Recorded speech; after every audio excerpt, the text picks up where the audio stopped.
மழை பெஞ்சிட்டே இருந்ததுனால current cut ஆகிடுச்சுங்க. Current cut ஆனால் நம்மளால் வீட்டில் உட்கார முடியுமா? முடியாது. அதனால் காட்டுக்கு போகலான்னு சொல்லிட்டு கிளம்பிட்டேங்க. காட்டுக்கு போனாலே கம்முன்னு இருக்க மாட்டேன். ஏதாவது ஒரு வேலை செஞ்சுக்கிட்டே இருப்பேன். ஆனால் மலை ஏறத்தில் எந்த வேலையும் செய்ய முடியல. சரி காட்டை சுற்றி பார்க்கலான்னு சொல்லிட்டு ரவுண்ட் அடிச்சுட்டு இருந்தேங்க. அப்போ தாங்க இவங்களாம் நம்ம கண்ணில் தென்பட்டாங்க. யாருன்னு தானே பார்க்குறீங்க? காளான்ங்க. நம்ம ஒரு காலத்தில் காளான்லாம் தேடி தேடி அலைஞ்சேங்க. எங்கேயாவது ஒரு காளான் இருக்கும், அதை சுற்றி பக்கத்தில் எங்கேயாவது இருக்கான்னு சொல்லி சுற்றி சுற்றி பார்ப்பேன். காட்டெல்லாம் சுற்றி வந்திருக்கேன். அப்போல்லாம் ஒரு காளான் கூட கண்ணுக்கு சிக்கலைங்க. இந்த புரட்டாசி மாதம் அது சாப்பிடக்கூடாது அப்படின்ற டைமில் தான் காளான் எக்கச்சக்கமாக மாட்டுதுங்க. நமக்கு நிறைய காளான்கள் கூட்டம் கூட்டமாக முளைச்சிட்ருக்குங்க. இந்த பக்கம் பார்த்தா ஒரு கூட்டம், அந்த பக்கம் பார்த்தா ஒரு கூட்டம் அப்படின்ற மாதிரி நிறைய இருந்துச்சு.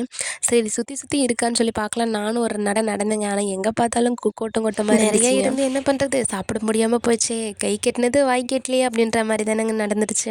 என்ன பண்ணுறது, சுற்றி சுற்றி காளான் இருக்கிறதெல்லாம் பார்த்துட்டு அப்படியே ஒரு வீடியோ எடுத்துகிட்டு வந்துட்டேங்க. நான் வந்து எங்கள் பாட்டிக்கிட்ட கேட்டேங்க, பாட்டி இதுக்கு முன்னாடி மழை பெஞ்சப்பெல்லாம் காளான் அதிகம் முளைக்கலையே, இப்போ மட்டும் ஏன் இவ்வளோ காளான் முளைக்குது அப்படின்னு சொல்லி கேட்டேன். அவங்க அதுக்கு சொன்ன பதில் வந்து, புரட்டாசி மாதம் நம்ம அதிகம் காளான் சாப்பிட மாட்டோம் இல்லையா, அதனால தான் காளான் வந்து நிறையா முளைக்குது அப்படின்னு சொல்லி சொன்னாங்க. என்னவோ போ அப்படின்ட்டு நானும் வந்துட்டேங்க. யாருக்கெல்லாம் இந்த மாதிரி இயற்கையாக முளைக்கிற காளான் பிடிக்குன்றதை மறக்காமல் கமெண்ட்டில் சொல்லிட்டு போங்க. மீண்டும் அடுத்த வீடியோவில் சந்திக்கலாம். மறக்காமல் நம்ம சேனலை சப்ஸ்கிரைப் பண்ணிடுங்க.